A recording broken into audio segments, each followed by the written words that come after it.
आज जिक्र करूंगा वीरों का, भालों ढालों तलवारों संग। आज जिक्र करूंगा तीरों का, बतलाऊंगा तेरे भक्तों ने कैसे नापा था भूसारा। रक्त बहायु वीरों का जो बहती हो अविरल धारा।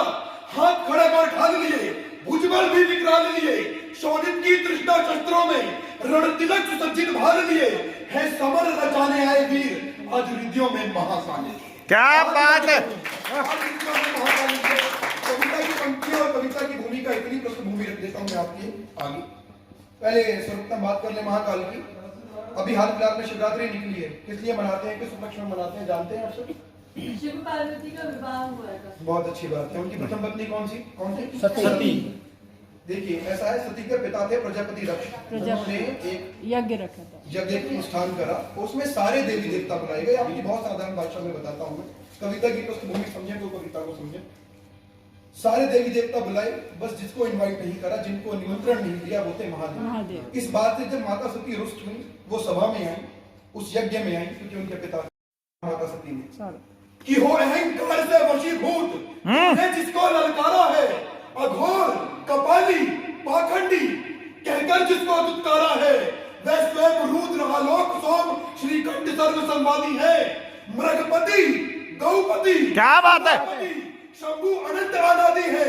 वह दुर्गम दुर्लभ भस्म प्रिय, वह उग्र तमोहर महानिधि, वह पारिजात, वह पारावार धीमा विकल्प शिव सदाचार। क्या बात है। पशुपति कौदंडी दुर्जय करुणधार, महायोगी चिरंतन त्रिलोचन शशि मस्तक धरने वाले हैं।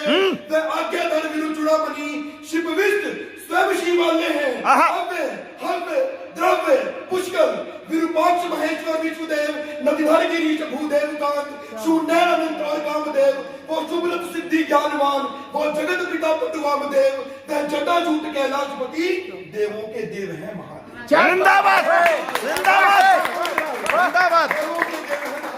क्या बात है। माता सती अपने प्राणों को त्याग देती है, जैसे वो अपने कि जिस मिलन को थी व्याकुल सृष्टि, जिससे पाता उद्धार जगत। क्या बात है। अस्तित्व में जिनके तत्व सभी, जिनमें सारा ब्रह्मांड रमत, तू उन्हें जान ना पाएगा निज तुच्छ ज्ञान वाले स्तर से। अगर चार सभ्यताएं जग में तुलना ना कर ज्ञानेश्वर से। सदियों की घोर प्रतीक्षा से जिस दिव्य मिलन का योग हुआ, तेरी हठधर्मी से पुत्र मेरे उनका फिर पुनः वियोग हुआ। क्या बात है। आघात हुआ मन शक्ति का शिव निंदा की हर वाणी से। आज विरक्त हुई सारी सृष्टि शंभु की पटरानी। क्या बात है। जिंदाबाद। शंभु की पटरानी से इन महास्वरों के महाप्रलय से हृदय दक्ष का जन्म हुआ। जब महादेव के केशपाश से वीरभद्र उत्पन्न हुआ। जिंदाबाद। एक जटा तोड़कर फेंकी और एक वीरभद्र प्रकट हुए, जो प्रतिछाया है भोले की। स्वागत। तो महादेव के केशपाश से वीरभद्र उत्पन्न हुआ। वीरभद्र कैसा? महाबली महारुद्र भयंकर शिव की वो प्रतिछाया है। शंकर के आदेशों पर तेरा जीवन लेने आया है। अरे तुझे भान नहीं है पुत्र मेरे, ब्रह्मा धमका रहे अपने पुत्र, तुझे भान नहीं है पुत्र मेरे, तूने बैर गलत घर पाला है। तू दीपक भरना प्रजापति और वीरभद्र स्वयं ज्वाला है। क्या बात है। शिव निंदा करने वाला देखेगा क्रोध कपाली का। आज नाश तेरे संग निश्चित है, तेरी हर एक प्रणाली का। कनखल के राजा थे दक्ष कि कनखल में लिखा जाएगा डंका प्रबल विध्वंस का। तेरे कर्म ही करवाएंगे संहार तेरे वंश का।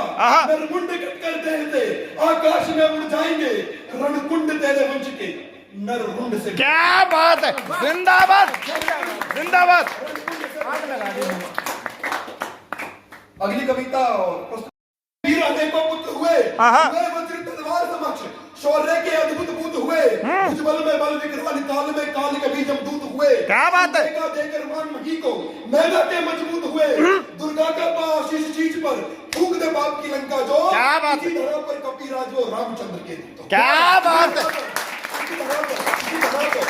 और वर्णन कर दूं बालपन और रफ्तार ने छौंक डाला मैं दिनी कोई भी घने। क्या बात। क्या बात है। अस्त व्यस्त हो गया जग का सकल संचार था, और तीनों लोक में मचा घोर हाहाकार था। सूरज ही निकल रहे हैं। बिल्कुल। और तीनों लोक में मचा घोर हाहाकार था। कैसी विपद है ये नहीं, कैसा ही संकट छा गया। क्या बात। संकट विकट ये देखकर स्वर्गापति चकरा गया। तब प्रकट कर वज्र वायुपुत्र को संहारने, क्रोध से भर इंद्र वीर चले अंजनेय को मारने वज्र के प्रहार से टूटा कपी का था हनु और एक पर्वत पर जाकर था गिरा उनका तनु तब सकल संसार भर से खींचकर अपनी पवन, जो वायुदेव उनके पुत्र, बिल्कुल वायुदेव के पुत्र है, वायुदेव ने पूरे संसार से प्राणवायु खींची। तब सकल संसार भर से खींचकर अपनी पवन समक्ष बैठ पुत्र के करने लगे वायु रुदन। वायु देवता रो रहे हैं उनके समक्ष बैठकर, देखिए दृश्य। तब स्वागत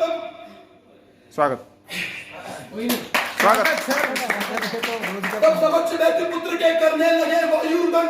स्वर्ग के सब देवता ने देख वायु की व्यथा, अंजनेय को फिर अभय देना चुना था सर्वथा, एकत्र कर सर्वत्र ऊर्जा को वहीं संचय किया। क्या बात है। देवों ने मारुति को वर देने का निश्चय किया। सारे वर दिए।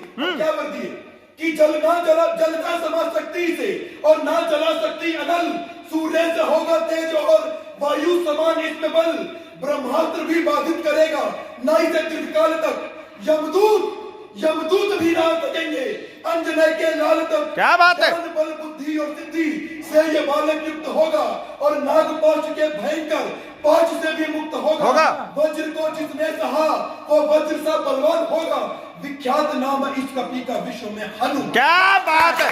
जिंदाबाद जिंदाबाद दादा। स्वागत दादा। पृष्ठभूमि रख देता हूँ। पृष्ठभूमि है कि राम अवध को त्याग चुके हैं, 14 वर्ष वनवास के लिए चले गए। भरत आए हैं अयोध्या में। अब उनको पता चला कि माता कैकेयी के 2 वचनों के कारण राम अवध को त्याग गए। अब उनके कमरे में गए हैं वो और कैकेयी से उनका आमना सामना हुआ। कैकेयी को क्या कह रहे हैं। स्वागत दादा। बड़े विचों में भरे हुए भरत की भाई मेरी वजह से, मेरे कारण से जो मेरे भाई हैं उनको कष्ट झेलना पड़ रहा है। स्वागत। वो वन भटक रहे हैं और मैं राजभोग खा रहा हूँ महलों में, या फिर मुझे ये धन संपत्ति मिलेगी, मैं राजा बनूंगा अवध का, ऐसी कोई इच्छा भरत की नहीं है। वो अपने माँ के पास पहुंचा। माँ से बेटा जो राम भक्त बहुत बड़ा है अपने कि अरि ओ पापिनी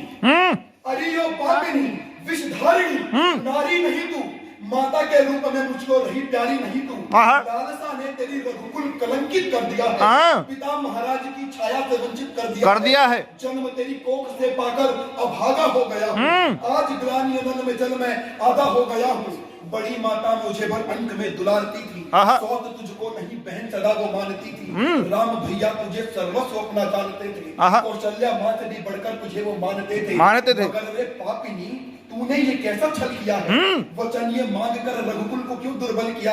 अरे जो रहना चाहता था बस प्रभु का दास बनकर, अवध में रह गया वो आज एक परिहास बनकर, अयोध्या की प्रजा में वो अनादर पा रहा है, राम द्रोही कहा करके पुकारा जा रहा है, तेरा अंतर रुधिर पीकर मलिन हो गया। ओहो। भरत हिंदुओं में सबसे दीन। क्या लिखते हो दादा।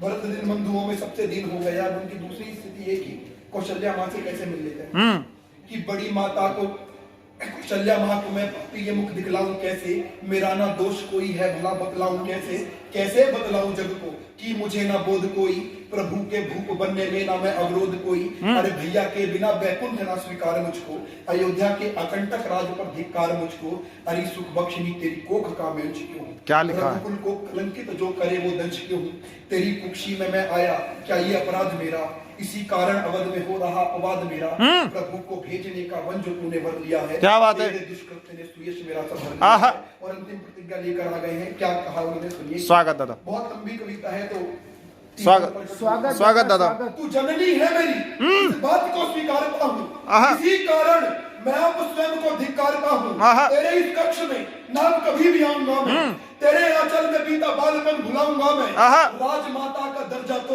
अवश्य पाएगी तू, भरत के मुंह से किंतु मान। क्या बात है। जिंदाबाद जिंदाबाद। पंक्ति पढ़कर की लेखनी कर क्या लेखनी लिखे अमल को और लिखे उत्साह और हृदय की चाह को, लेखनी लिखे पतन और लिखे उत्थान भी, लिखे है गीत द्रोह के और हृदय की चाह भी। सही कह रहे हो। लेखनी का लेख वो ही जो हृदय को आंसू दे, टूटती बुनियाद को फिर एक नया विश्वास दे। लेखनी के लेख में लिखते हैं गीत क्रांति के, लेखनी के लेख ही लिखते हैं गीत शांति के। क्या बात है। लेखनी के लेख में संघर्ष लिखकर देखना, देहदानियों के दान का निष्कर्ष लिखकर क्या बात है। देखना, लिखकर उजड़ती कोख को और मांग को कठिनाइयां सहकर मिला उत्कर्ष लिख कर देखना आहा। और त्याग की पराकाष्ठा का मूल जब लिखना पड़े हाँ। तो राम का 14 वर्ष बनवास। क्या बात है, जिंदाबाद।